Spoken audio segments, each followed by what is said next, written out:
Welcome to Cosmic Comics, Games and Collectibles, your zen of geekism. We carry comics old and new, magazines, toys, games like Pokemon, Magic, D&D. Want Godzilla, Ultraman, Star Trek, Ninja Turtles, Funko Pops? You'll find it all here. Shop our Cosmic Sound Room and pick up a record or two. Enjoy our Comic Coffee Lounge with a cup of Sasquatch coffee while geeking out over a super cool movie on our big screen. Cosmic Comic, Games and Collectibles. Superman loves us, and so will you.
Hi everyone, Jason Hunt here, inviting you to join us every Saturday morning for news. The week's headlines in science fiction, fantasy, horror, comic books, video games, plus Comic-Con updates and the weather, and the occasional interview along the way. We call it Good Morning Multiverse. We hope you join us every Saturday morning at 11 a.m. Eastern, 10 Central, right here on Sci-Fi for Me TV.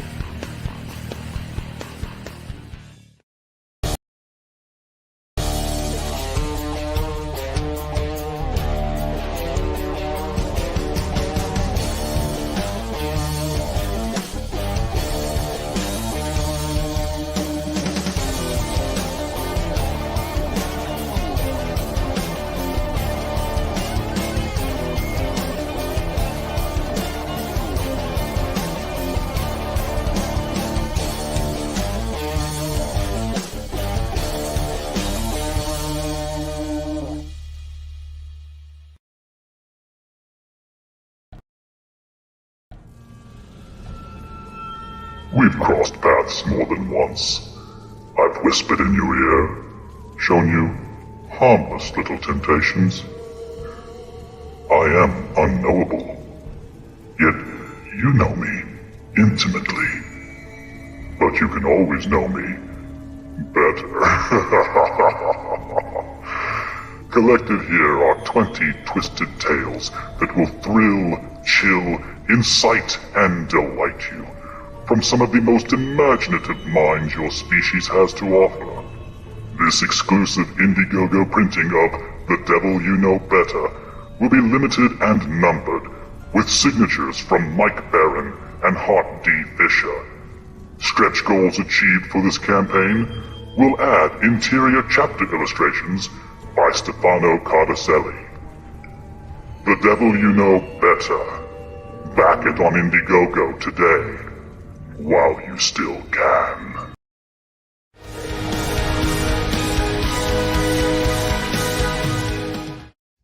Hi, and welcome to our Kickstarter. I am Roland, Mann, and I run Silverline Comics, and this is our 19th Kickstarter. Yes, 19! We have successfully funded and fulfilled 17.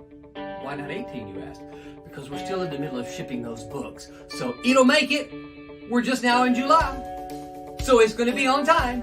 But I'm here to tell you about the next one. This time we've got 3 comics in one Kickstarter. But I'm going to shut up yakking, and I'm going to let me tell you about Trumps. Take it away, Roland. Hi. Let me tell you about Trumps. Trumps is a superhero sci-fi story set on the deck. Yes, It's about playing cards. There are 4 kingdoms at war. You might guess: hearts, spades, diamonds, and clubs. Yes, they're at war. The one who wins, the one who has the most power, can declare themselves trump. We don't know who that's going to be. You don't know who that's going to be yet, because you got to back the Kickstarter to find out who's going to win. Which kingdom will be declared trumps? This is number 3 in a 4-issue miniseries, and I'm happy to tell you 4 is so close to being done. We'll be kickstarting it very soon. Hi, this is John Crowther. I am the writer and co-creator, along with artist Del Barris, of the Teen Beetle series, and I am excited to announce that we are coming back to Kickstarter with Silverline. And once again, we are seeing Teen Beetle in his battle with Dr. Mantis, as Dr. Mantis is trying his hardest to seize the formula for vitamin 2X. And as you know, that is how Teen Beetle gets its powers. So join us. I invite you to join us. Pick up this second exciting issue and get ready for the third one. Switchblade is the story of Scott Nathans. Set in New Orleans, Scott is just a small-time boxer hanging out trying to make day-to-day. But he gets fed up with the justice system when a couple of killers are let loose by the justice system because the policeman forgot to read them their Miranda rights. And everyone knows that they killed this little girl and did nasty, despicable things to him. So Scott decides to take justice into his own hands, and he becomes a Switchblade. It's a 3-issue miniseries, and it's set in the world of cat and mouse, so hope you come along. Don't those sound exciting? Yes, the answer is yes. The answer is yes, they do sound exciting. And you want them. You know you do. You know you want to pledge. You know you want to push that little button that says pledge. So that's what we need you to do. We need you to go pick out a tier, probably the extravaganza that has all 3 of them so that you can get all 3 books. Pick out that tier, pledge, and then tell all of your friends. But look, I know this is tough times. If you can't pledge, do us a favor, share it. Share it with people and say, hey, these are cool people. They make comic books. They ship comic books. You're going to like them. Go support them. Thank you. And remember to make mine Silverline.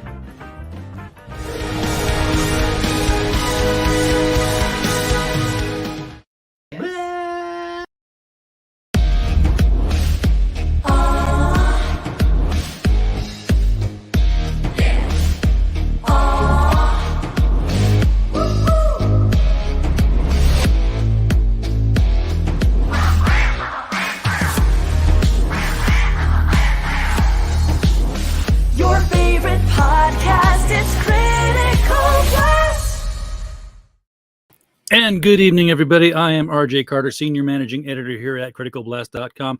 I do some other things too. I don't say it all the time. I throw you off that way, don't I?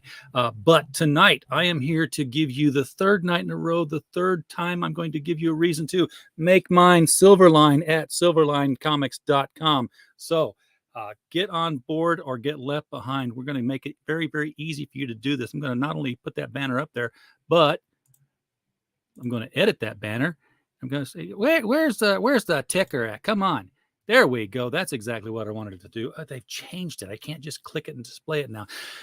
They're always changing things here at StreamYards. That's what we use. It's what everybody uses, I believe, who's, the cool kids. We all use the StreamYard thing. Mike Walters in the chat liked and shared the stream already. Hello, Mike. Thank you for doing that for us. Always appreciate it. COVID Kev is out there. Hail. Glad to see you, COVID Kev. Hopefully your name's going to, change soon. We want that first part to be something that belongs in the history books. But thank you for popping in. Do appreciate it. We are going to have a time tonight talking with one of the most enthusiastic independent comics creators that I have had the pleasure to encounter. His name is Mr. Roland Mann. Roland, how are you doing tonight, sir? I am good. Hey, man, I love that wristband you got. Right here. They don't deflect any bullets, but they have their other purposes. Have you tried? Not yet. Not yet. If you want to stand right there and hold your band up, I'll go get a gun. Okay, and, we'll give it a shot. We'll give it a shot. Give it a shot. Yeah. See what we did there. Oh, you weren't here last night when I was rewriting your universe. Oh no. Well, you know what I'm like on a show, Roland, Yes. because it's like, I have that, that whole, trademarked, what you should do. Right. But somebody in the chat had asked if all the Silverline books were like in a cohesive Shared universe. And the answer was no. And I said, I can fix that. Not only can I fix that, but I can do it in a brand conscious way. Because I said, you remember how when DC Comics had the Crisis on Infinite Earths, I and do. That's all when the I started reading universes? DC. Yeah. Well, what was the consistent factor throughout that whole event? Every time that something was going weird on another Earth, the skies turned red. Yeah. I said, you just get all your books that you're doing, you finish up the story arcs, and as they're finishing up on page 21, because you got to have even number pages. That's right. Final panel is, Dr. Evil is put away again for good. Time to go home and get what's that? And they're looking up, and you turn that last page, and there consistently through all of them is going to be your character looking up at the sky of their world that has gone black with a long, jagged silver line going through it. I like that idea. And something's happening. Not only that, I can hook you up with a printer who can print in reflective silver ink on the interior of a comic. Wow. So they were bragging to me that was the new thing they had gotten, machines that could do that. So I haven't seen a book do it yet, but you've seen it on covers all the time, but never on interior pages. Well, now they can do it on the interior pages. I'm like, that would be a perfect little test pilot of that would be pretty ink. cool. That's actually not a bad idea. Yeah, the thing about it is we talked about I don't know if they mentioned it. We talked about making it a shared universe, and of course part of it is long story short. So when Silverline started, it was absolutely a shared universe. Okay, we initially had pitched Cat and Mouse. We did a book called Silver Storm, and then we were going to do a title called The Hero Task Force, which it's kind of that title's kind of in play again. But what happened is, so we tried to publish, didn't work. We went with a publisher. They published Cat and Mouse only. Then they went out of business, and then we ended up at Malibu Comics, and Malibu said, "Hey, we'll take Cat and Mouse, and we'll take Silverstorm." So they wouldn't take our third title. So we kind of became books with Aircell, right? Well, the funny thing is, Cat and Mouse was with Aircell, and Demon's Tales was with was it with Eternity or Adventure? I think it might have been Adventure. But the two, I mean, Demon's Tales was a spinoff character from Cat and Mouse. Right. And so we're like, well, how come you're not putting it in Air Malibu? That didn't make any sense to me at the time, right? And so fast forward when all that stuff went away, and I launched Silverline in the late 90s then. So we still had Cat and Mouse. We still had Silverstorm. I followed it up with Switchblade, which was set in the Cat and Mouse world. We did a story called, we did Silverstorm Volume 2, completely different, different from the first volume. And it was also set in we never came up with a word for it. It was just the Cat and Mouse world, right? And then, of course, now I'm doing the Silverline team up that has Champion and Miss Fury in it, and they're in the world. So there's several of the titles that are, but one of the things we've talked about is like, well, why not make Teen Beetle in part of the world? Why not make Divinity in part of the world? Why not make, some of these other, there's no real reason not to. Thus far, nothing's happened in any of the books that would preclude, like none of them have alien technology that would contradict one of the other titles or something like that, So we've talked about it, but we never have done anything about it. Partly it's because, we're just a conglomeration of really just kind of independent creators. all within, of course, all funneling through Silverline, of course. And there was never really an intent to do that. So I don't know. The idea is certainly interesting to me, but I don't know. That's just one of those things. I don't know if I want to do that or not.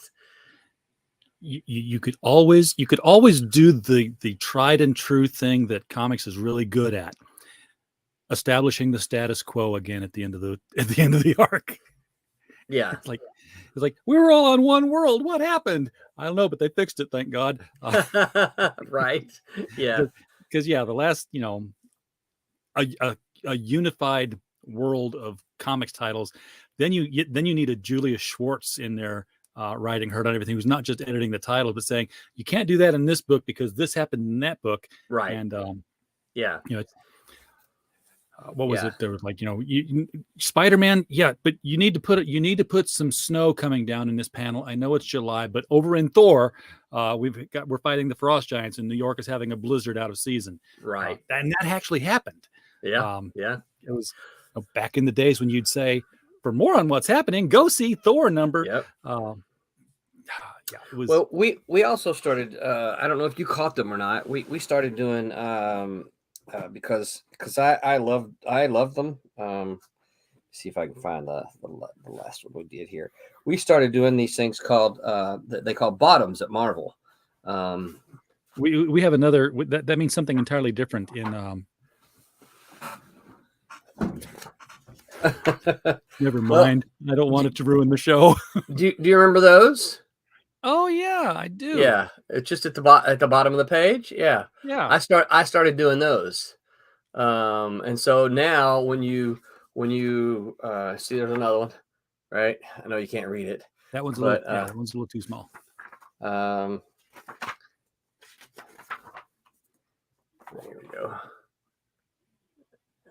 we go. Right there in the is that the margin or is that the gutter? This actually be the margin. I don't know. So one of the things do you call the outside? Do you call the outside a gutter as well? I don't know. That's I know it's gutters between the panels, but I think the outside would probably be the margins. I think so too. Yeah. So I think the part in the middle is the gutter, and then the part on the outside then is the margin. Yeah, which I learned from reading Watchmen. Because that was whole, I don't know, Stuart Malthrop was a professor at Baltimore University, and he ran a class on Watchmen. And he put all the notes online, and I got to actually participate in that because I found it was like everybody find the cool things that are in here, and I'm like, oh, you missed this one, you missed that one. All the 11 o'clock symbols, and right. And I guess when Rorschach saying, "And the gutters are overrun with blood," that was actually Alan Moore commenting on the grim and gritty trend in comics. That the gutters were filled with blood. Right. That's pretty cool. Herwenberg has got our links out here. Thank you for throwing that out there to everybody, sir. Do appreciate that. That's why he carries the wrench. That's right. Herwenberg's awesome. So I'm going to have to take this work of art down because it won't work with this. That's still cool though. It really is.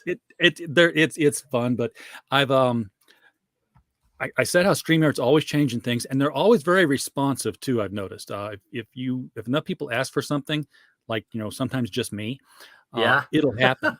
And what I asked them to do was can you take the overlays and tie them to the presentation buttons so that I can say, hey, this presentation here that's like this. Can I tie it to an overlay that's designed for that so that every time I come back to it, I don't have to go click the overlay again. It's just a smooth transition right into it. And I can change it later if I want. I go to a different transition. It'd be a different overlay. That didn't work, huh? It's 1 and 2, but it was really weird. And I guess there's this where I can just get rid of you entirely and just do that. I can still hear you. That's cool. Yeah. But we were on this one. All right, cool. We'll go with this. This is the campaign that we've been watching. 63 backers, which means it's gone up 1 since I looked at this thing several minutes ago because it was at 62 earlier. Nice. So whoever did that, thank you very much. Thank Appreciate you. your backing. Yeah. We're going to assume it was one of you guys from our chat because where the good people are. We will assume that. Yeah, because my screen hasn't. I haven't refreshed it, so my screen still hasn't updated yet. So. Oh, well, I was gonna say Kickstarter. You don't have to update Kickstarter. It's automagic. Yeah, I think it depends on what page you're on, because I'm as the creator of the page. It depends on what page you're on. Yeah. So I think I probably have it on a page that does not automatically. I wonder if I can go to the. Well, if I go to the front page, it's going to automatically. Of course, update. absolutely. Yeah. At least it better. Yes, it did. Yeah. Be a shame if different pages were showing different things. If you haven't seen the link to this, folks, if you weren't here the last 2 nights, shame on you. That's but right. Second of all, the link is below the video. You can click on it and go straight to this Kickstarter. You can get it right out of the chat there where Harrenberg dropped it. Get out here and get yourself some comics because the time is running out on this. This is down to 4 days. This is panic mode now, folks. So you don't want to make, and it's Kickstarter. There is no in demand. You can't say, "Well, I'll get it." That's true. No, it's done.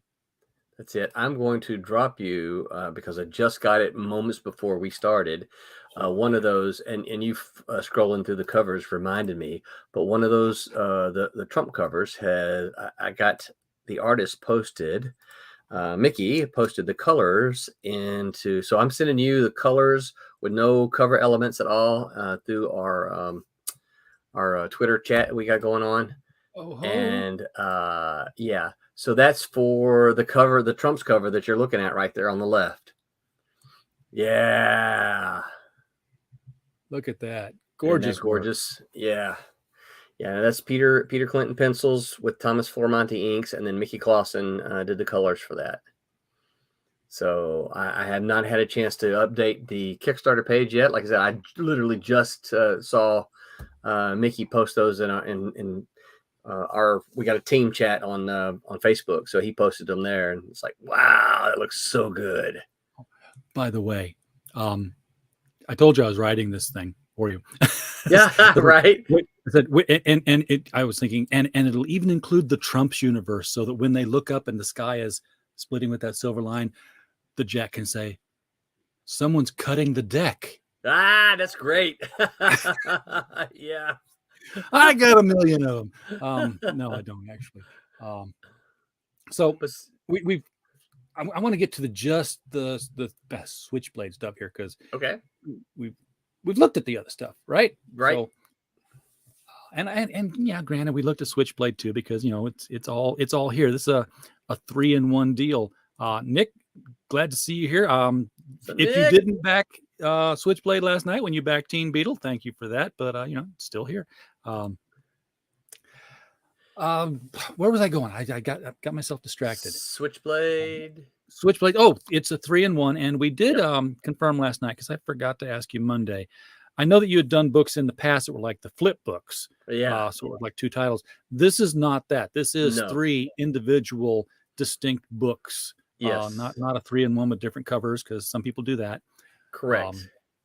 So these are 22-page floppies? Yes. Well, Switchblade is 24, but the others are 22. Yes. Okay, so standard size. Yes. Mm-hmm. Yeah. Studio 38 says that cover goes super hard. Talking about that color cover for the for the Trumps. Yeah, it was. I very agree. Cool. Yeah. Blast radius. Yeah. That would be cool. Yeah, so shoot, I was going to say something. What was I going to say? I had it in on the tip of my tongue. I forgot what I was going to say now. Oh, yeah, the flip books. So when we first did the flip books, right, everyone is like, oh, these are really cool. These are really cool. We like this. This is very nostalgic. It makes me think of all this. It's like, we're cool. People love, the flip books. And then after we've done them for a while, people were like, yeah, we're not really sure whether we like these or not. It's like, I always hated them. I always felt like I got half a comic. Well, and what was happening is people were like, well, we don't know where, because, we're made of collectors, and people were always like, we don't know where to put it. we bag it, and do I put it with this book or do I put it with the other book? Where do I put it in my collection? You put half of them one place and half of them the other. Well, and of course, that kind of is well, you got to get 2 books then, because you got to put one book with the one title and the other book with the other title. Yeah. And that happens if it's a flip book and it is the 2 different titles. I think you had it was really one title with 2 adventures. Well, so both sides had the same title, Silverline Presents or something like that. We toyed with that. Well, so for our last Kickstarter, we did that. We did the 3 books and the one with an oversized title. And people were like, yeah, we want it to be an individual book. And we're like, okay. Yep. We want everything separated. So when we want to read Switchblade, we go to our S box and we, go through the thing till we get the SWs and pull them up. Most of my boxes are S boxes for some reason. Well, there's a real super reason why the S boxes have the most books in them. Why is that? Because there's super comics. Super boy, yeah. Super girl, Superman, super team, family. Right. It was just. Although the B box is catching up. So tell us about. We heard about who Switchblade is origin wise in the introductory video, but fill us in on where he's at in issue number 2 here, and why. We'll start at the beginning. We saw a crime. Hang on a second.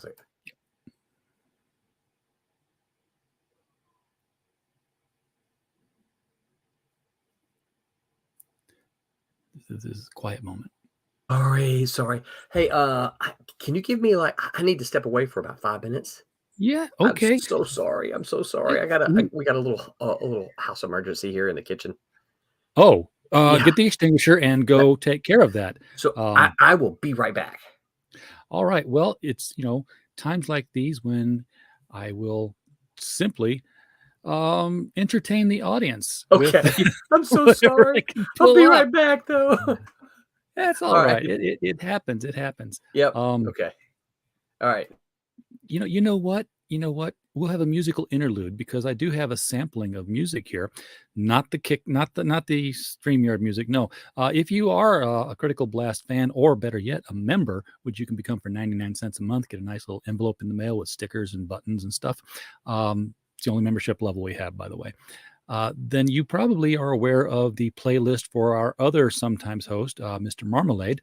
Mr. Marmalade has done some music. He's working on a song right now, in fact, but he did one a couple of months ago, and maybe you've seen it, maybe you haven't. If you haven't, here is a little bit of a snippet from Marmalade. Now the campaign's promised perks and gifts while the Wolfman worked the graveyard shift. We all showed up to pledge, and that drove them off the edge, 'cause the old guard rose to throw some sludge.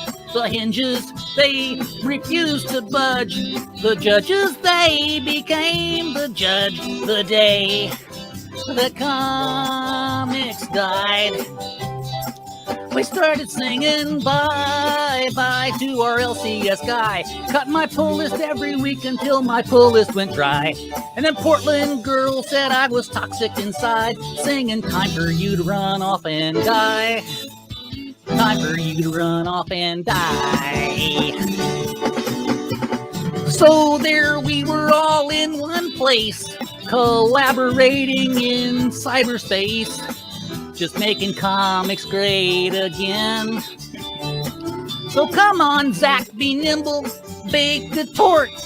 Zach's case splattered out the court, 'cause justice had a deadline in the end. When the numbers failed to keep the pace, the company men joined the embrace. They lost the great debate and pounded on the gate, and it rained on that umbrella guy who saw that figures couldn't lie. His streams flowed and accountants cried the day the comics died. He was singing bye-bye to our LCS guy. Cut my pull list every week until my pull list went dry. And then Portland girl said I was toxic inside, singing time for you to run off and die. Time for you to run off and die.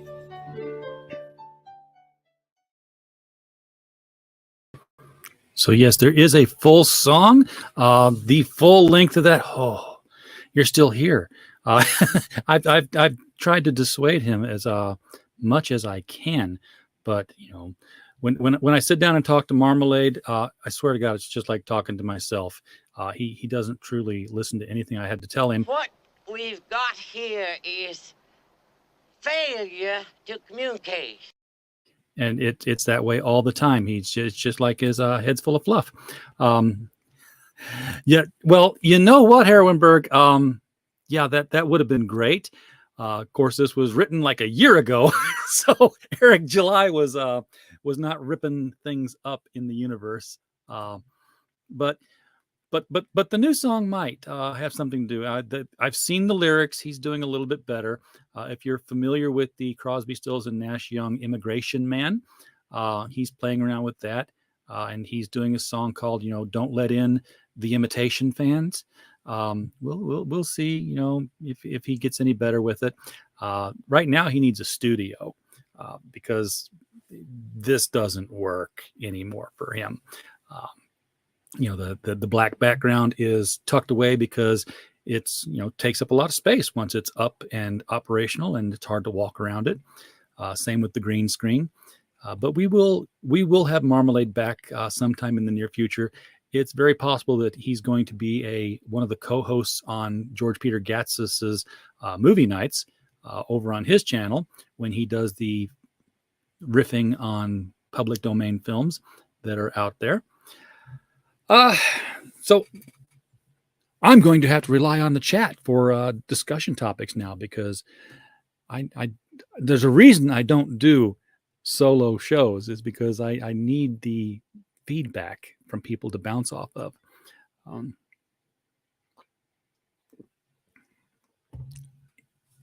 there's not a whole lot going on in here to come out here without some stimulus from the outside. Now I could try to go through some more videos here. I've got a little bit of a collection. I haven't. All of them are ones that I'm thinking that, you know, someday I'll get a chance to use. But that trick never worked. This time for sure. Things that, you know, sound good in my head when I see them, and I'm like, yeah, I'll find a way to use that a lot in videos. And then I'll look back at older videos. It's like, wow, would have been a great opportunity to use something like this. I love this. And then I didn't. So it's the one that I get the most use out of is when we do get fortunate enough to have somebody on who's launching the night that they're on our show, so that it is an actual launch stream, and then we launch. Breakfast. Lunch. I said lunch, not lunch! And you know, we saved them. So I hope Roland's okay. I hope the house isn't burning down. I hope the whatever fire had to be extinguished got put out quickly. Remember, if it's a grease fire, Roland, you cover it with the lid. You don't throw water on it. That's just going to spatter it around the kitchen, and your house will burn down. And your house is probably filled with stacks and stacks of paper and cardboard. Well, we saw there in the background there. He's got all these long boxes here. Would be fun to get him on a stream and just say, you know what? We're not going to talk about your books. We're going to talk about your books. Get those long boxes down, pull them out, and start pulling things out, and show us what you got. Show us what's in the box. What's in the? I don't have that clip. What's in the box? Yeah, that's okay. I'll probably have to get that one and throw it into my little stack of things here, because everything else I've got is just. I'm like, what comic books are you reading? And I got to double clutch them sometimes. I don't know why that is. It should just, you know, one click should be enough. Like, what comic books are you reading? What a horrible woman she is. Yeah, Okay, that was just completely coincidental that one came after the other. They're just stacked up that way. The good news is that Casa del Mann is still standing. Yeah. Sorry about that. Yeah, we, so we were talking about the proper way to handle grease fires, and we played some music videos. So well, this one looked like it was a combination dishwasher. Crap. Yeah, that's what I call it too. Food grinder. What did in the sink? Garbage disposal. Garbage disposal. Yeah, Yeah, because that yeah. So it looked like the garbage disposal had rattled loose, and somehow I can't explain it. And the dishwasher was emptying into it and going all over the bottom. So. Oh, Yeah. that's not good. No. So we got it stopped, and I'll look at it later to see if I can just screw stuff back in. I don't know. Yeah, it's easy. The plumbers are overrated. You don't need plumbers. Yeah. There's a sitcom episode happening at your house later tonight. I can tell now. Yes. Make sure the kids got the TikTok video up and running. Yeah. But I'm sorry about that. It happens. Everybody left. I just watched the ticker go down. Oh no. No, come back. They'll come back. I was boring when it's just me. So we were on Switchblade. You were about to ask a Switchblade question. Yeah, and what's his name again? Scott? Scott Nathans. Scott, I did it. Yes, brain cells are in gear right. tonight. We know he becomes Switchblade. Why does he pick, first of all, that illegal weapon and the name that goes with it for himself? So he doesn't pick the name. The people and the police pick the name for him. We don't really go into why he picks it. I figure there's probably a backstory there that I'll tell at some future point. The story when we meet him, he's been around for a little bit. We don't say, hey, how long he's been around, but he's fairly new. So this is something that he's new to doing. But the people in the community like him because he's doing things that they would like to have done, justice wise, they would like to have done, but they can't, I mean, it's illegal to kill people. So, so go ahead. Now, of course, he's a boxer, so he's a good fighter. Yes. You take a professional boxer and you put him up against Joe Schmo on the street, odds are good the boxer's going to be all right. But he feels he needs a weapon, and it's got to have to be one that's close range rather than oh, no, don't let him get close. we'll take him out at a distance. Well, and he is a boxer, so I think that's for him. That's why he wanted to. Well, you got to really beat on somebody with your fist in order to kill them, right? I mean, you can kill somebody with your fist, but you got to really beat on them. And so, so because he's that close range, the switchblade or a knife it's the natural thing to have. I'm here. I'm up close to you. I'm not going to use a gun because I'm not a target shooter. I'm a boxer, plus, guns, guns are easy to, you got the calibers, you can track them down, all that kind of stuff. And not much ballistics on a knife wound. Nope. Although you can track it back to the knife if you find the knife and prove you can't, right? Yeah. Or you just, clean the knife off and stick it back in your pocket. Yeah, which is the thing you should do. I never figure out why they're like, oh, I've got the murder weapon, throw it in the corner. I know, they'll right? never find it. They'll never find it over near the far side of the room. Right. Or let me throw it in this big trash bin that's right beside the body. Yeah. They'll never find it. You get in your car, you drive across the bridge, you take a train to Canada. Right. And then you find an incinerator, and then you rub it in the ashes of the incinerator, and then you take it back to California and you throw it in the ocean. That's you right. do as much as you can to get that thing dirtied and away. Yes. So yeah, he's an up close and personal kind of guy. And but he didn't choose the name for himself. They called him the Switchblade Killer, and so he just became known as Switchblade. But the people, shortened it, and so the people in the community are like, "Hey, we like this Switchblade guy because he's taking out evil people in our community. That's the other question, is he's taking out evil people. I Mhm. get from the origins that, hey, this thing happened. This is personal to me. I'm going to get the revenge on this. But once that's done, Mhm. why keep at it? Why does he continue doing it? Because so initially, yeah, it was an emotional reaction, right? But what he discovers is, hey, I'm able to do something that a lot of people can't do, and this is a good thing. I'm able to do a good that, we can debate whether it's actually good or not, right? Him killing people like that. But in his mind, he's like, I am doing a good thing. I can do this. My friend right here, he can't do it. He can't do it. I can do it. So I'm going to do this, and I'm going to do this good beyond what had me emotionally, got me emotionally. I'm not going to say triggered. I hate that word. Emotionally involved, right? It's like I can not only do this thing, but I can help here. I can help here. I can help there, right? Yeah, but I guess the thing about writing a character like that is that as a writer, you have to be sure that every decision the character makes is a very moral decision, even though it's to kill somebody. Yeah. I mean, we've seen things like, well, with Vigilante. Yes. I won't go to Punisher because I don't think he ever quite got as deep. But with Vigilante, the fact that he was taking out these people that broke the system while he was a district attorney, it started to eat at him. Yeah. And he walked away from it, and then somebody else picked it up. And he's like, okay, they're doing the same thing I was doing in my costume, in my name.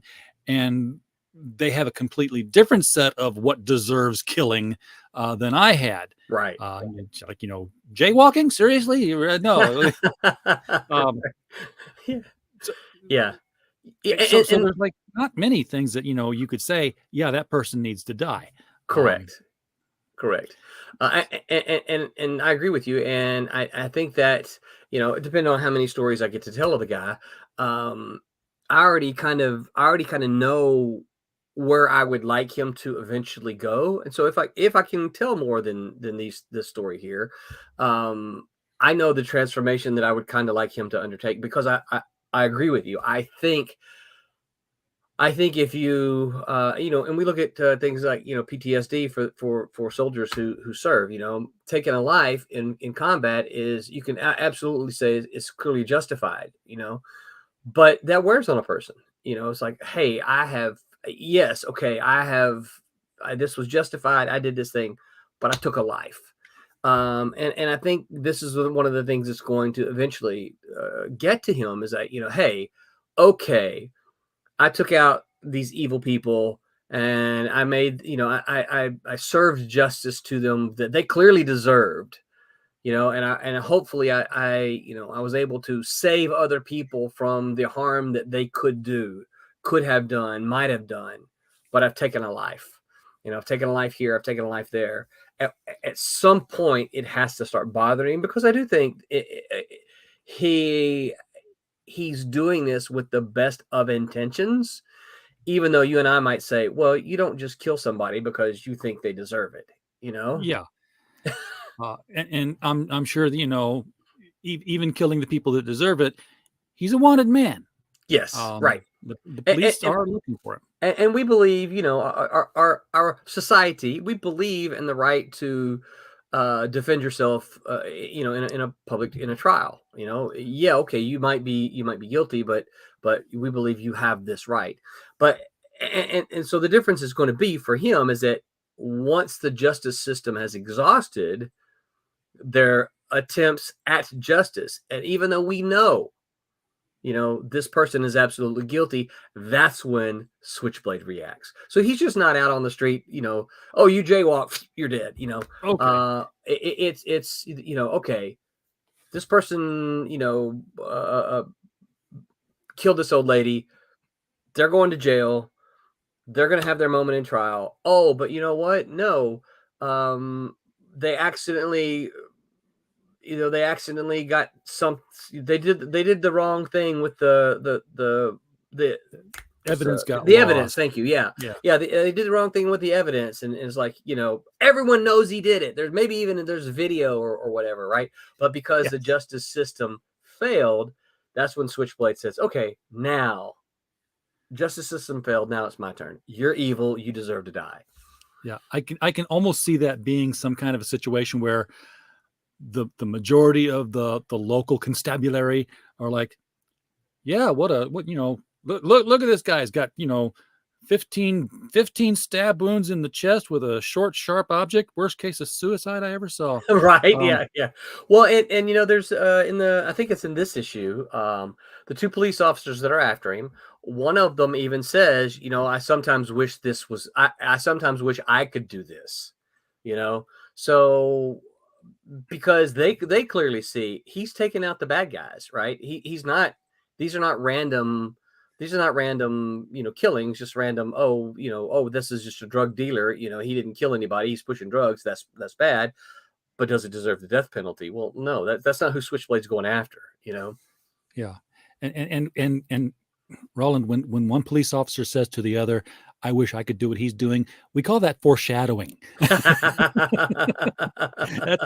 That's where you like, yep, we know where the mantle's going next. When something happens to Scott, his body will be found by a police officer, and he'll just pull that mask right off and put it right on.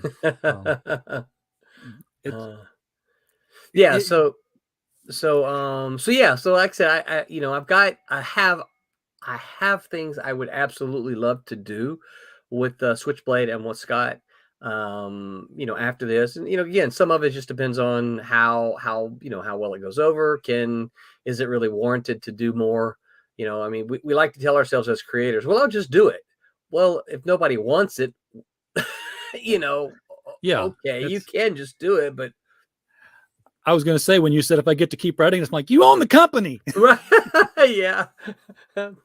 But, yes, but you want people to say, hey, I want more of that, Yeah, absolutely. So, you said that this is set in the world of cat and mouse, and I know what cat and mouse is. Yes. But what in this particular story arc clues people in that it's set in the world of cat and mouse, other than cat and mouse actually showing up? Is that what we get? No, we actually don't get cat and mouse.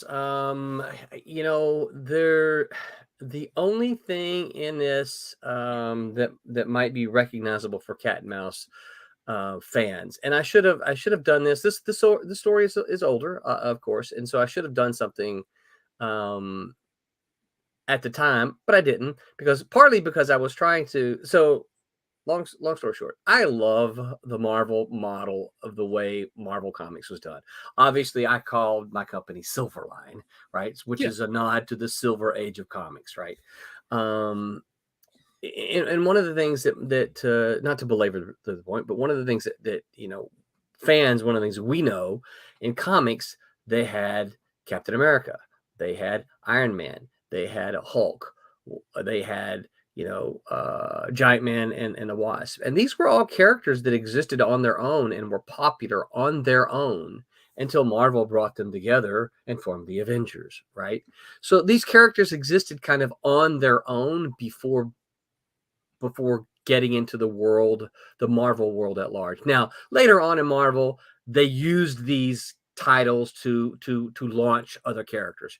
They would introduce a character in Spider-Man and that. But way back when, they were just introducing new characters, and it's like, oh, look, they're in the same world. Why? Because, well, we think they are anyway. It's both Marvel books. Oh, now they're being seen. So that was kind of my idea with Switchblade. Is like, I want Switchblade to come stand on his own before he really has any kind of crossovers with anything. I think there's some mention of cat and mouse. I think there is a mention of cat and mouse from Scott's boxing trainer when they're talking about wearing a costume. He's like, you should wear a costume, protect your identity. There's that cat and mouse that are doing the same thing, and so there's a reference to them, but they won't show up in this story. but I would love to get them in another story together. So that is one of the things I would like to do.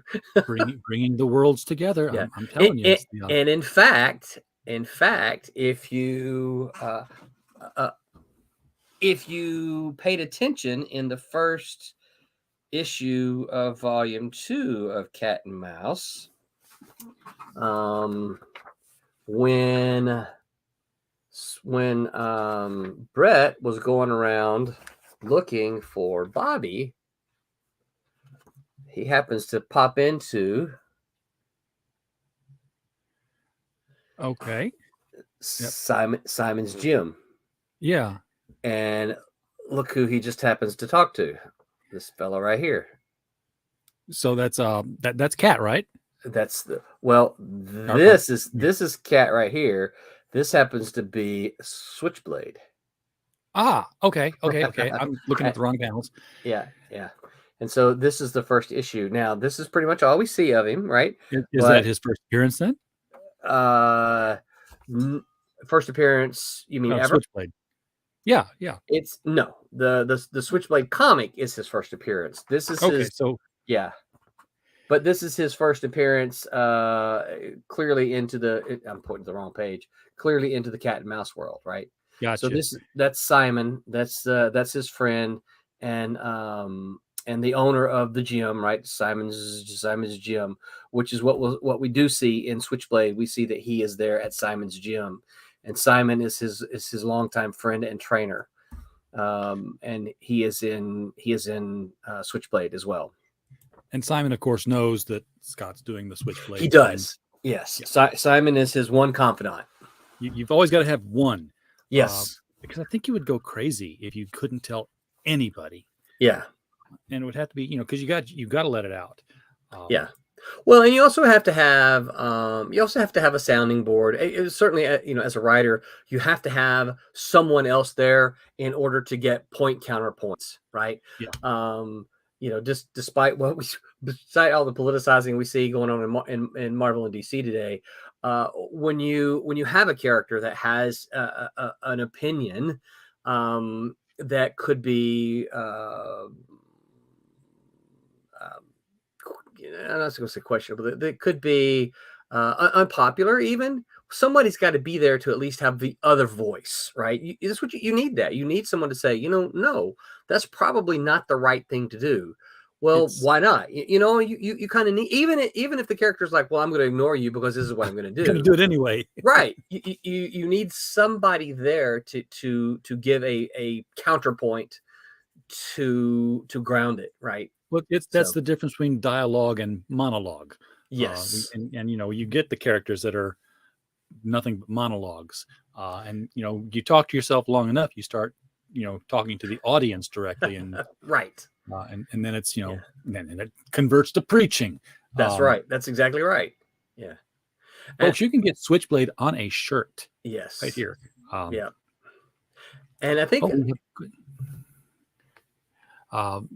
Jim Valentino's image imprint Shadowline briefly had an all-ages sublabel called Silverline in mid-2000s. I assume he dropped it when you realized you had it first. Do you remember that? I do remember that. And he and I actually had a conversation, and so our conversation was, this was after I had ceased to publish Silverline. Because my Silverline ran from 97 to 2001, and I was not aware of it until someone said, "Hey, do you know Jim Valentino is doing this?" So Jim Valentino and I had a conversation, and I'm like, I don't know that I'm ever going to publish them again, but we're only going to, at the time, we're only going to do comic books, and I think he was doing the kids. What did he say? Kids books or something like that. An all ages sublabel, of the Shadowline. Yeah, and so I think we ultimately decided that it wasn't going to bother us. He was doing his thing, and what I was doing was something different. And I actually even told him, I said, I'm probably not going to do anything with this again, but I don't know. Yeah, here you are. Here I am. Yeah, I would not have anticipated, but he went away too. So because he went away, I didn't even concern myself with reaching out to him again and say, hey, remember I told you I probably wasn't going to do anything? Well, here I am. But since he stopped doing it, Yeah, so he just sort of stopgapped yes, with it there. Yeah.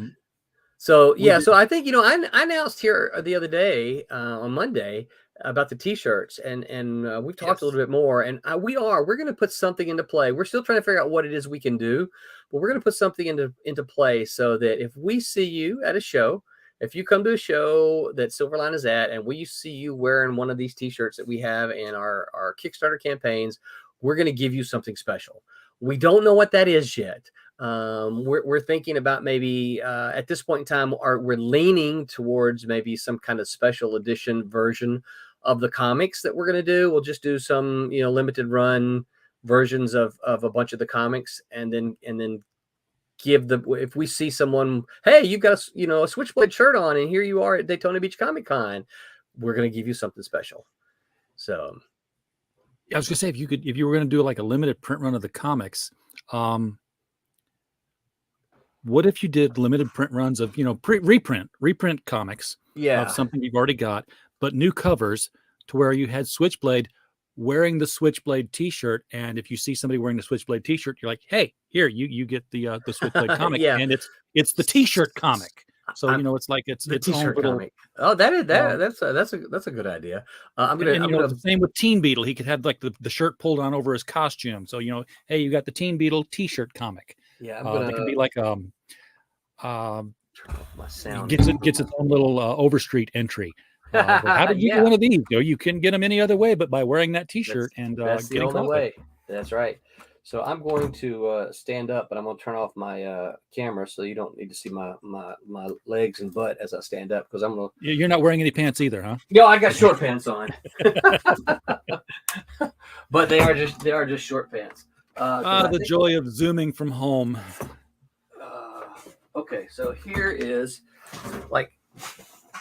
I couldn't reach it from where I was because it's up there. So I don't know if you can see this. It's a nice shiny one. Yeah, it is. So you see, we had a limited run of these. There's only 10 of these. And so we had a limited run of these. This is the kind of thing that we're thinking about if we can do something that's extremely limited. We've got enough books that we can do something like that, certainly for now. But if we can start off maybe doing something like this, and we see folks wearing a T-shirt at our shows, and then we're going to get them. We'll get them something special. But yeah, these look so good. Yeah, we did. I love extremely limited things. I turned out I got the number 35. You got the last one. I got the last one of the set of Karen Nicole's cosplay cover. Nice. Phoenix Fan Fusion. So Comic-Con. Yeah.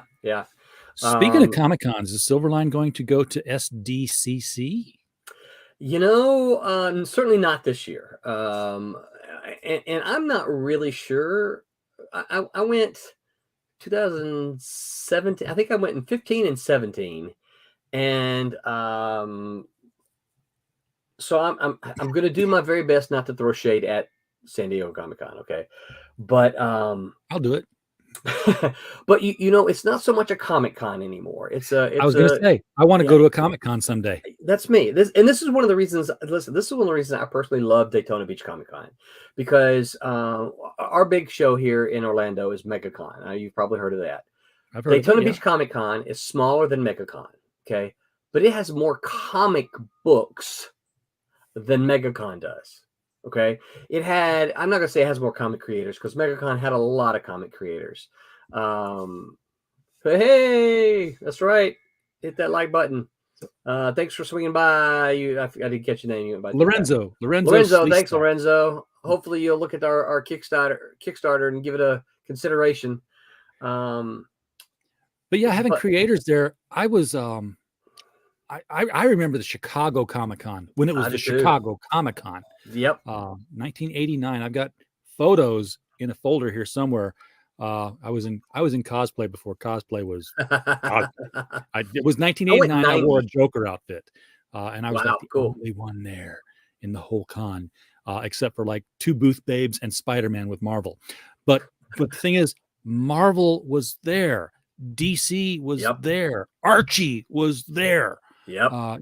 You could go and talk to these publishers and literally just go up to the table, like no line, just walk up and say, "Hey, how you doing? Looking forward to the next, thanks for doing this." That's how I met Stan Lee the first time. Yeah. I just walked. He was at the Marvel booth. And I just walked up to him and shook his hand, talked to him, got him to sign a comic book for me.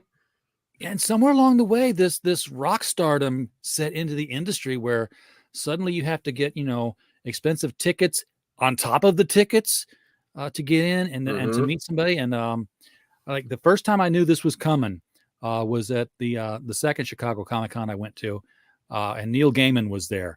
And the line was out the door and down the hallway, and security was going up and down saying, 3 items only, 3 items, 3 items only, 3 items. It's like, oh, wow. And here I am with a duffel bag of, salmon. Like, okay, well, yeah. I get that. They weren't charging tickets yet. Yeah. But now I go to Wizard World in St. Louis and stuff like that. And it's like the only comic company represented there is Zenescope. And that's only because the artists have bought their own booths. Right. And they're selling their prints. There's no comic company there. Right. Yeah. And some of that is the comic convention stopped, it stopped making it worth their while, right? So Marvel and DC obviously could afford the big booths, but a lot of these smaller companies, they can't afford and this is partly why I can't go to San Diego. If I went to San Diego, I would not be able to go and table, right? Because I can't afford it. The price that you'd have to pay for the table, the flight, the hotels, that's a lot of money, and people say, well, it's an expense. You're not going to make money. It's like, okay, I hear you. I get you. What's the point? But I'm not made of money. And so I can't just be throwing money away just to say I went to San Diego. There's a lot of other conventions that I can go to that are not as big as San Diego that focus on comic books. And those are the ones that I prefer to go to because I can do more of those. If I went to San Diego, that would literally be like the only thing I could do all year long because I couldn't afford to do anything. Good luck making any more comics the rest of the year because that's it. Yeah. And while I know San Diego has a lot of people, they're not there to see wow, so the two keys are going to do 3 panels. Very cool. That's good to hear. I won't be able to hear them because you got the mask policy in place and everybody's got to have their face covered up. Yeah. Well, and I saw someone post today that they had a vaccine passport. I didn't know you had to have a vaccine passport to get to San Diego Comic Con. You had to be vaxxed and you had to be masked. I'm like, what's the point of going if you got? It's already a convention center. It's already going to be like hot and muggy and it's like the last thing you want to do is like suffocate yourself on top of it. Yeah. So no San Diego Comic Con for me. I am trying to get outside of Florida. I would love to go to, and I'll take anyone who has any suggestions. Herrenberg knows I went to Pittsburgh for the very first time this year, and at the Three Rivers Comic Con in Pittsburgh in early June. So that was my very first time in the entire state of Pennsylvania. So I will say this, I had one surprise about Pittsburgh, and maybe it's just because I didn't promote or they didn't promote enough. I didn't sign. I sold books. I sold books, but I didn't sign a single former Malibu book or an Ultraverse book at all. I know. I was. You just signed what was at your table. Yep. Okay. Only what I had at my table selling. And don't get me wrong, the people there were very cool, right? They were, hey, who are you? What do you do? And like I said, I sold some books there. But I was really surprised because almost all the time down here, right, when I go to all these shows here, somebody says, hey, man, I found this copy of The Arrow that you wrote, for Malibu. Would you sign it? Or, hey, I got the Eliminator that you did. Mike Zeck is so cool, right? I'm like, yeah, I love working with Mike Zeck. And I signed Eliminator, Nothing like that. So that surprised me. Yeah. When I was out of college, IT guy, you know that already, right? One of the first personal databases I wrote, I still got it on floppy somewhere. Yeah, that's how old it is. It's on floppy somewhere. Right. Was an Access database that was just tons and tons of different tables and connections to save space and everything. But the ultimate upshot of it was that it was my convention database. Yes, it was my inventory of all my comics, but the way I had it structured was such that I said, oh, here's the next upcoming convention. George Perez is going to be there. What do I have where interior artist or cover artist equals George P. asterisk status not signed? And it would just pull up a list of everything I had that would be available, and I'd go through it and make my convention haul. Well, a true story. I was at a local show here. This goes back to probably around 2015. Okay, I just done Tiny. And a guy comes up pulling a cart, right? And he had a couple of long boxes on the cart. He pulls up next to me. I was on the end, so he pulls up next to me, kind of squats down and starts going through his boxes. We're just chit-chatting, blah, blah, blah, blah. And I'm thinking, right, oh, this is just a guy. He's needing to, get out of the aisles, which I appreciate. He didn't stop in front of my table and do that. Just needing to get out of the aisles, go through his boxes because he's on his way to go get something. Right. And so he sits over there and we're talking. Next thing I know, he hands me a big stack of comics, right? And I'm like, oh, these are for me to sign, yeah. And so and they're all Ultraverse, old Malibu books and things like that. But so I just kind of flipped through them, and as I'm flipping through them, I'm like, I don't think I did this one. And he said, yeah, Three Rivers Comic Con had over a dozen comic companies, including Silverline. Thanks for doing the creators panel, Roland. Yeah, we were at the Dayton Gym City Con this weekend and Terrific Con. I've heard good things about Terrific Con. Absolutely. Thank you, Herrenberg is the one who arranged it all and took care of it to get me up to Pittsburgh. Yeah. So making connections. All right. Yeah. We have Comic Cons in Arkansas. You can, I did Conway. Oh yeah, I know that one. Yeah, I did Conway in 2000. Comic Conway, which I think doesn't exist anymore, right? I don't know. I have to check. I know there's the NWA Con, Northwest Arkansas. I want to get to that one because, of course, I'm a Razorback fan. Yeah, you got to get that one. I would love to get to that one. But I went to 10 years ago. I did Little Rock, RockCon, I think is what it was called. Yeah. Yeah, I've been to RockCon. That's sometimes interesting. Yep. But we interrupted your story that you were signing the books for this guy. So I get to this one book and I said, I don't think I did this one. I don't think I have any. Dude, he says, no, I think you do. He opened it up, pointed to my name. I'm like, I'll be dog. I forgot all about You don't know that you wrote it, and he does. He knew. And I'm like, okay, cool. And so I see him pretty regular still. He often comes to Daytona Beach Comic Con and almost always has something new for me to sign. But then he also buys new books from us at the table. So did I ever tell you my Peter David signature story? No. Again, Chicago Comic Con, because it was the only one I went to. He was there. This was right after Return of the Swamp Thing, because I had him sign my copy of the novelization that he did. And he's like, this is the story to read, I've been told. Forget the movie. The book was actually good. So was his Batman Forever novelization, by the way. They were completely different stories. Okay. Wow. If you want to erase Batman Forever from your mind, get the novelization by Peter David and read it. Okay. But I'm standing in line for Peter David to get signed, and he does have a line. It's not like Rockstar line, but it's, in the main room, and it's going out into the middle of the room, straight out from his table. And a couple of guys ahead of me is a very obviously mentally challenged person with his father, his older father. So he's a kid in an adult's body, basically. Right. And he's got the little red wagon, and it's stuffed with Incredible Hulk issues over the top. And, we're all kind of looking, it's like, oh, this is not going to be good. And he gets up there to Peter, and I'm not kidding. It was at least maybe 100 books. Wow. It was a big pile. And we're like, waiting to see what's going to happen here. And Peter David signs the first 5 books on that stack and puts them to the side, and then takes the next person. And then he takes the next 5 books off that stack, and then takes the next person. And he did that. And I watched him. I said, I'm going to watch this. He did every single book that kid brought. And I'm like, I will tell this story until the day I die. Yeah. That was, almost 35 years ago now, and I'm still telling it.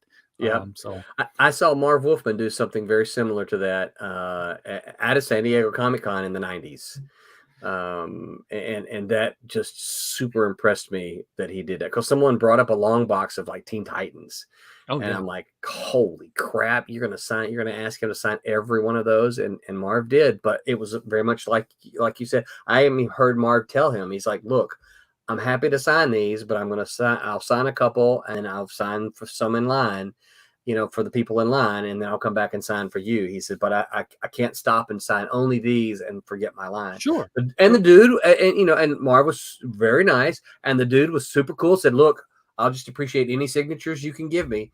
And so, he was cool about it, and he just stood over to the side, and it was cool. There was but a different relationship between fans and creators then. Yeah. In both directions. Yep. So it's, yeah. I sometimes sit around and talk about comics with comic creators, and seem to ironically say, I miss comics. Yeah, I know, right? We're talking about them, but I still miss them in a sense, even though they're here. I miss what it was, Yeah. So talking about conventions, so I'm trying. There's a show out in Tulsa I would like to get to. There's a show Kansas City I would like to get to. Planet. Yeah. Yep. I would like to get to that one. I've heard mixed things about the St. Louis show. But there is no St. Louis show that I'm aware of. Oh, no, there's no more Wizard. No, well, there's Wizard World, but there's no comic companies there. Yeah. There's one guy selling comics out of long boxes that are all back issues. He's a store. And everybody else is just it's a flea market of pop culture talent. Yep. Lots of printmakers, sketch artists. Yep. Megacon was that way. Sellers, and us. We had the Critical Blast books that we were publishing, and that I had written through other publishers, but we're not a comic company. We got we call those print, because all those prints they do are illegal. Yeah. And the conventions let them give it away. We call those folks poster pirates.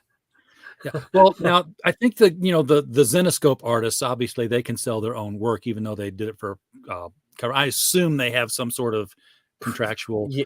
Well, but the Zenoscope artists, if they've got Spider-Man and Wonder Woman there, those are illegal. As prints, they can do sketches, right? I mean, I don't know. Yeah. So there's a lot of people who are like, is that a gray area? I mean, the truth of the matter is, if I come to you and commission you in a private transaction, hey, would you draw Wonder Woman for me? That's a private transaction between two people, and there is that question. I don't know the answer to that.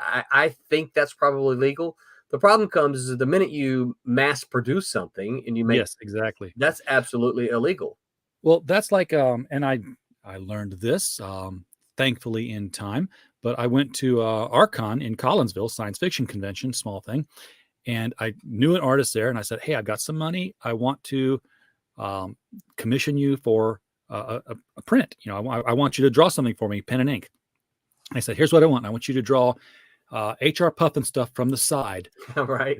But I want you to basically stretch his head out a little bit and do the Alien Queen thing down the back of it. And underneath of it, I want it to say HR Giger stuff. Yes, my mind works that way, Roland. It's just weird. And he added to it, he had Jimmy the Flute coming out of his mouth like the alien tongue. Cool. Very creepy, cool. And he's like, okay, I got it. I'm like, great, because I want to put that on it. He's like, what do you do? What are you going to do? What? Like, I want to put it on a t-shirt. He's like, we had to do something different now because it wasn't like if you buy a print, it's a print, but you don't buy rights to that print. So, but because I had brought it up openly up front and, just said, this is what I'm doing. He's like, okay, here's what we do in this case. It's like, it's going to cost you more because, I have to sell the rights to it and all that other stuff. And we worked it out very cheaply. It was like, a little bit of extra cash and give me 5 of the shirts. Interesting. Yeah. So you didn't buy the original then, right? You didn't commission him. I did buy the original, but I also got the digital version of it. Okay. It was scanned. We scanned it, high res scan of it. Yeah. Cause because generally, you pay somebody for something, you have the right to do with it as you please. I've But always heard differently. I mean, I've got all these, original art sketches here, and I think if I tried to reproduce them, the original artists would say I didn't sell that right to it. Boy, that's a whole other show. yeah, it is, isn't it? Yeah. Well, I think it depends on what it is.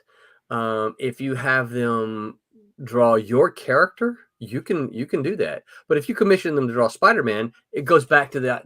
You don't own Spider-Man, so you can't do that, right? Right. But if you say, "Hey, I've created this character. I want to commission you to draw it," that you've paid them to draw your character. You own it. I would. So you can I use believe it. that. Yeah. I believe that, but I've heard of people that have, and I say I've Well, heard of people. I can't put my finger on any of them who had them draw their own character and then made it a comic cover. And then the artist came back and said, "I didn't draw you a comic cover. I drew you."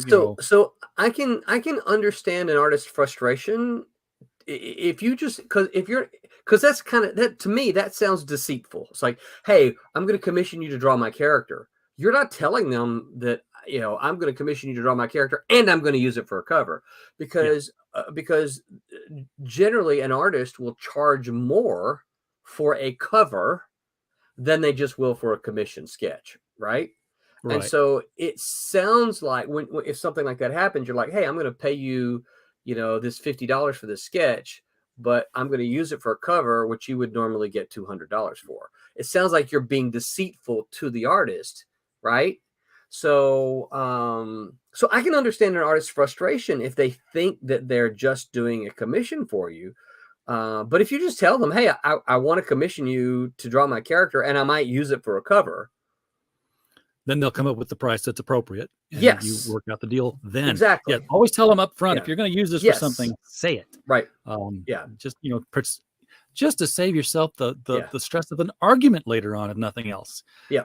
Yeah. So for instance, we had, you know who Mitch Faust is?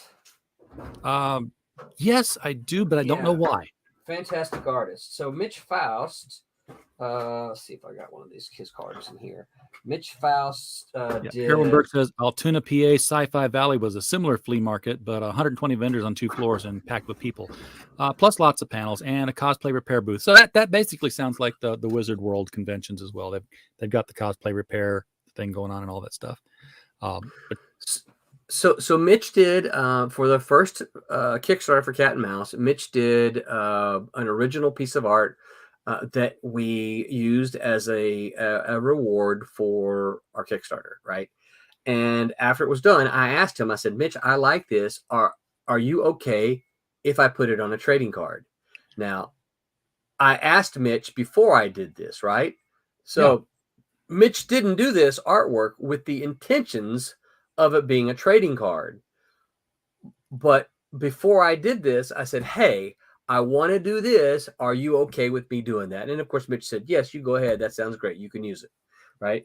But I did check with him first because that's not why he originally did the drawing, And again, I think it goes back to communication. Communicate with your artist what your intentions are. If your intentions change, we'll let the artist know. It's like, "Hey, I commissioned this thing for you. Let me have it for $50.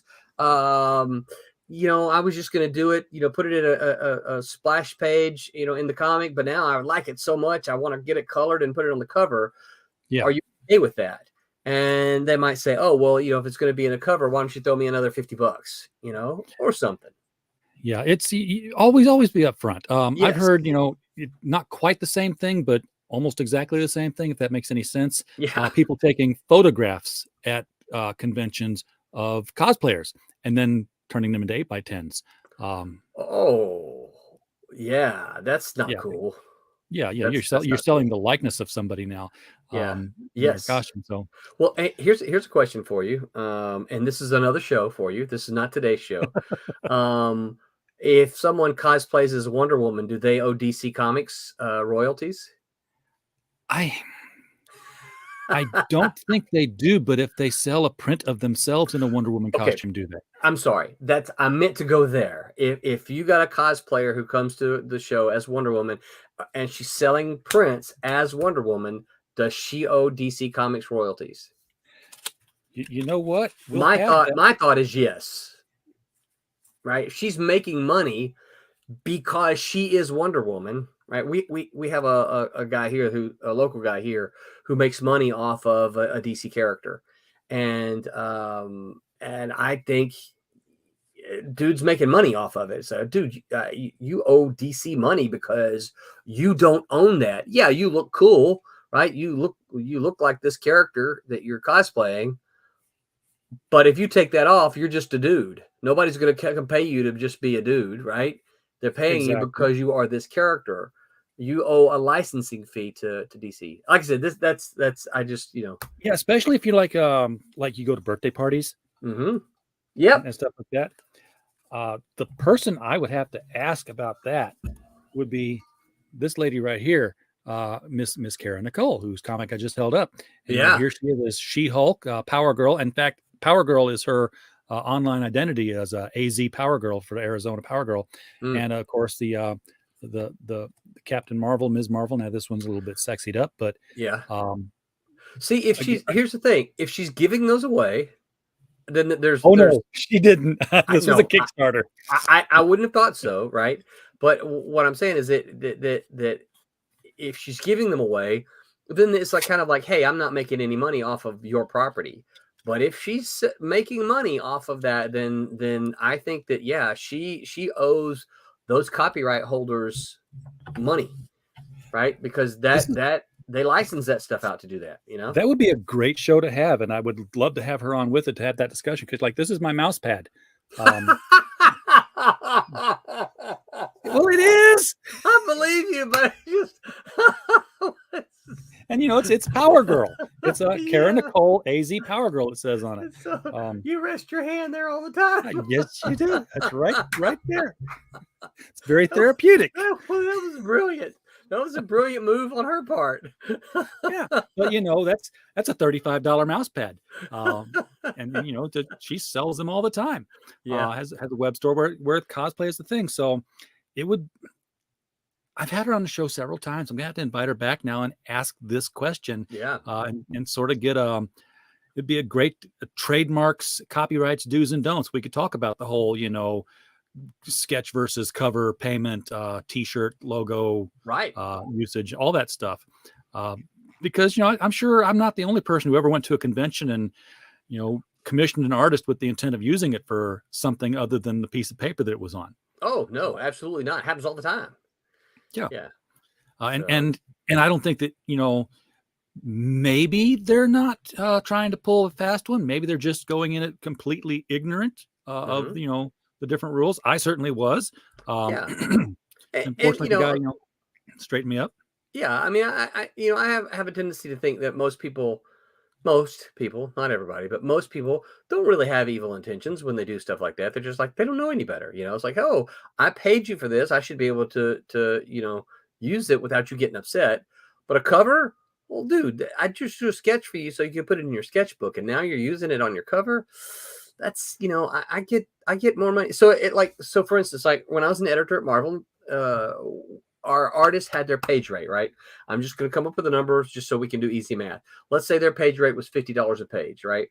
They submitted a page, they drew it, they got $50. Well, cover rate was generally page and a half.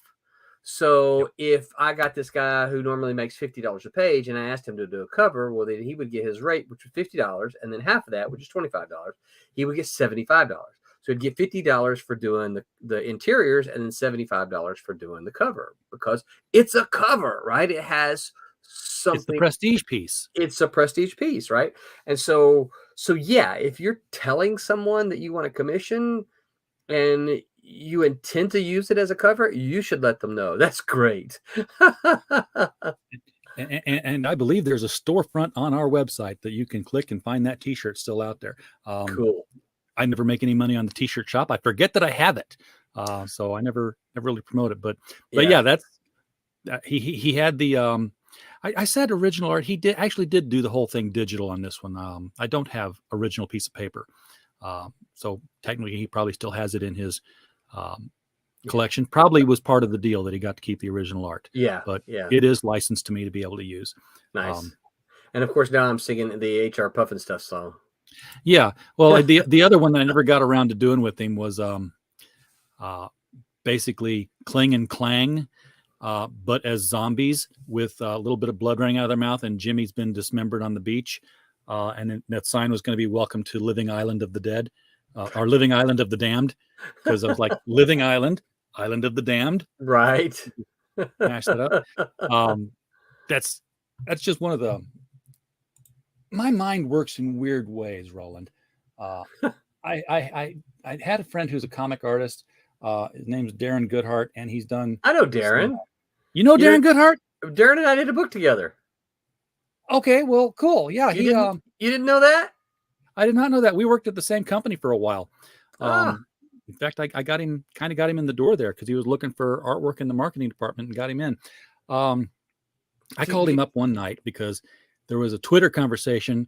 Gail Simone and Marv Wolfman were talking about the Disney acquisition of Pixar and Marvel. And this was back when everybody was doing the Mickey Mouse's Captain America or the Mickey Mouse's Spider-Man, all that thing that went on. And the conversation was a little bit separate because they were talking about Daredevil and Marv Wolfman's run on it. And he's like, yeah. And everybody forgets that I did Bullseye. And the only Disney character that they know now that's Bullseye is, the horse. So I said, Darren, you know what you got to do. Trademark, copyright, Critical Blast. Yeah. And he did this piece overnight. And I put it into the thread, and Marv Wolfman just loved it. He put it up on his own webpage. And it was a picture of Bullseye, the horse, dressed up as Bullseye, the assassin, throwing a horseshoe at the viewer of the picture in the foreshortening. And it was just, it's still out there. It's great. It's findable. And then when he did that, I'm like, oh, you did that for nothing? Okay, great. And he's like, no, I'm not going to do the next one for nothing. Right. I said, here's what I want. I want a little Dr. Seuss character in front of a blue police box, because it's a Doctor Who. Doctor Who, yeah. and there's a version of this for T-shirts, and he gave me the rights for T-shirts on it. Nice. With text that says, "The Doctor's the Doctor, no matter how small." That's great. So yeah, weird mashups are my jam. Yeah. So how do you have a collection of Darren books?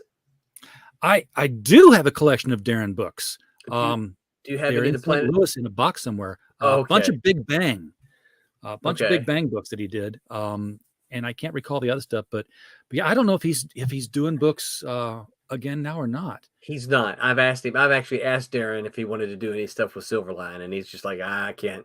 I guess he's having some eye issues. Yeah, he was having eye issues. Yeah, back when I knew him 10 years ago. So yeah. So I have asked him though. But yeah, he and I did a Planet of the Apes miniseries. Oh, cool! I got to find that now. Yep. Okay. It's called Blood of the Apes. I'll look for it. I'll find it. It's back issues exist somewhere. Fact, oh yeah. I may just Facebook him and say, "Hey, what that thing you did with Roland? Where can I find it?" Yep. Wow. Yeah. Okay, so we've been at an hour and a half. This is taking way more than the time that you had to run off and put the fire out in the dishwasher. I'm so sorry about that. It wasn't fire. No, not the oranges schmoranges. No, not oranges schmoranges. There ain't no rhyme for oranges. Not that one. It's the theme song. HR Puffin Stuff. Yeah. Who's your friend when things get rough? Yeah. Yeah. That one. That one didn't freak me out as much as Lidsville did. That was the other Sid and Marty Krofft show. Oh, well, they did so many. I was gonna say, I don't remember Lidsville. Lidsville was the one that starred Butch Patrick after Eddie Munster. He was a teenager, and he was the opening credits thing was him being fascinated by the magician show at the carnival, and he sneaks backstage, and there's the magician's top hat, and he looks in it, and the hat gets bigger and bigger and bigger and bigger and bigger, and he falls in, and he lands in Lidsville, where like HR Puffin Stuff, but everybody is a giant hat with legs. It was. I remember that opening, but I'm having problems because as you described it, I'm like, yeah, I remember that, but I'm having problems. Yeah, Charles Nelson Riley was Hoodoo, the evil. He was the magician in the real world, and he was the Hoodoo magician in the in Lidsville, and Billy can't remember her name now.